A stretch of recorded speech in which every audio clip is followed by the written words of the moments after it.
ஆட்சியை வழங்கிய பொதுமக்கள்கிட்ட பொறுப்போட அன்போட நடந்துக்க சொல்லி மு.க.ஸ்டாலின் முதலமைச்சர் அவர்கள் அமைச்சர்களுக்கு அறிவுரை சொல்லியிருக்காங்க. எவ்வளவு அறிவுரை சொன்னாலும் அந்த கோமுட்டை அமைச்சர்களுக்கு அறிவு என்பது வராது. மக்களோட வரிப்பணத்தில் இருந்து தான் ரூ. 6,000 நிவாரண நிதி கொடுக்குறாங்க அப்படிங்கிறது ஊரறிந்த விஷயம். ஏதோ கட்சி நிதியை நிவாரண நிதியாக கொடுக்கல.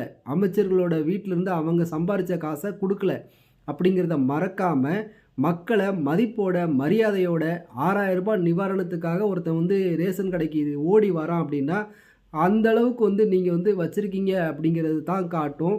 அதனால் எவன் ஒருவன் ரேஷன் கார்டு இல்லாமல் உங்கள்கிட்ட நிவாரண நிதி கேட்க வந்தால் முறையான ஆவணம் அந்த இருப்பிட வசதி இருப்பிடத்தில் இருக்கிறான் அப்படின்னா அவனுக்கு முறையாக ரூ. 1,000 வழங்குங்க. நன்றி.